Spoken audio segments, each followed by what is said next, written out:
హైదరాబాద్‌లో ఫ్లాట్ తుది ధర చదరపు అడుగు మీద ఆధారపడదనే విషయాన్ని ప్రతి ఒక్కరూ గుర్తించాలి. మీరు ఫ్లాట్ కొనే ముందు ఒక ప్రాజెక్ట్‌ను చూసినప్పుడు అక్కడ ఎగ్జిక్యూటివ్‌ను ఫ్లాట్ కాస్ట్ షీట్‌ను అడిగి తెలుసుకోవాలి. అప్పుడే మీకు మీరు కావాలని అనుకుంటున్న ఫైనల్ రేట్ తెలుస్తుంది.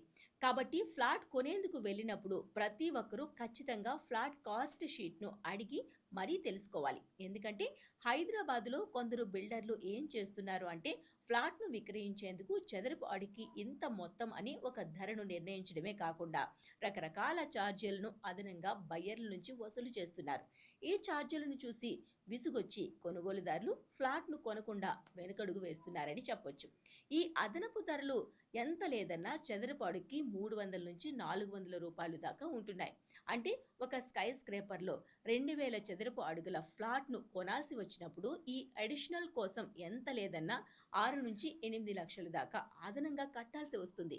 ఒక ఫ్లాట్ ప్రాథమిక ధరను నిర్ణయించేటప్పుడు ప్రతి అంశాన్ని పరిగణలోకి తీసుకొని తుది ధరను నిర్ధారిస్తారనే విషయం అందరికీ తెలిసిందే. దీనికి అదనంగా ఫ్లోర్ రైజ్ ఛార్జీలను ఎలాగో వసూలు చేస్తున్నారు. ఇది కాకుండా కార్నర్ ప్రీమియం అని, ఈస్ట్ ఫేసింగ్ అని, వ్యూ ప్రీమియం అంటూ రకరకాల ఛార్జీలను బాధేస్తున్నారు. కొందరైతే ఏసీ ఛార్జీలను కూడా వసూలు చేస్తున్నారు. ప్రస్తుత పరిస్థితుల్లో కొనుగోలుదారులు రావడమే గగనంగా మారింది. లగ్జరీ సెగ్మెంట్లో బయ్యర్లకు కూడా రకరకాల ప్రత్యామ్నాయాలు ఉన్నాయి.